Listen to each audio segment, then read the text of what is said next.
President John F. Kennedy said, "One person can make a difference, and everyone should try." My next guest took that to heart. He's a regular guy from South Carolina who saw the D.C. memorials had overgrown lawns, barricades, and trash on the ground. So he picks up his lawnmower and starts cleaning up. And now he's inspired hundreds of others to join his effort. With me, the Lawnmower man, Chris Cox from D.C. Chris, good evening. Thank you, Judge. I'm pleased to be here. Well, how do you feel about your newfound notoriety? I mean, did you start with that intent in mind? No, ma'am, certainly not. My goal was to prevent headlines, not to make them. I was concerned about the vulnerability of our memorials and monuments as a result of being understaffed. And one thing led to another, and before I knew it, I was the head janitor down at the memorials.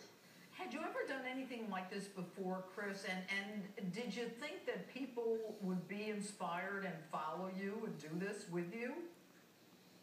No, ma'am, I had no idea what was before me. I'm very flattered to have the attention of our country. I think Americans are fed up. I think the politicians are prostituting the integrity of our country with their perpetual rhetoric, and we need to reinstate the confidence that America's had in the generations before us and stop pacifying the low self-esteem of the politicians. What do you think? I'll ask you the question. What do you think about the fact that the mall is closed and that it's not being maintained? I mean, what does that tell you? It doesn't make any sense to me. It's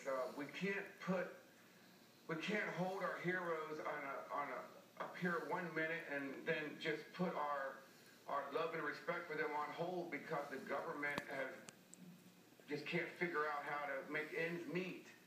The country's fed up with it, and we got to come together and as Americans so that we can reinstate this integrity that we are the leaders of the free world, and right now we're not looking very good, and it's embarrassing.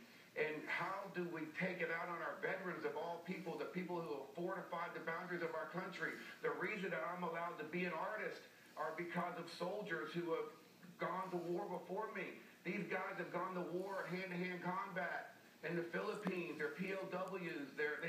They've gone and with their hands up against. Unbelievable. Chris, it's interesting. You are not a veteran, and yet you have such admiration for the veterans. I mean, you were someone who has tremendous respect for them. Where does all of this come from? Well, I think it's rooted deep in all of them, all Americans, and it really comes down to how you're raised. But it's common sense to support the veterans and to support the military. They're the true voice of our country. They are out there putting their lives on the line, and we need to hold them up in high regard.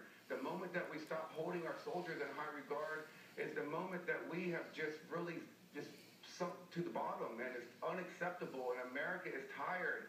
We are ashamed of our government, and we've got to do something. We've got to do it fast because people need jobs. People need to feel good about our government.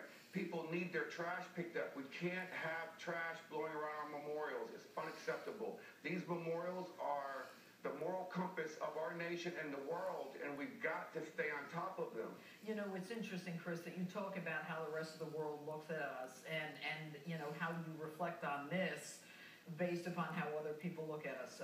Many Americans, many veterans are very grateful for what you've done, and you have inspired a great number of people. Chris Cox, thanks so much. Thank you, Judge. It's a pleasure to be here this evening. Thank you. And coming up.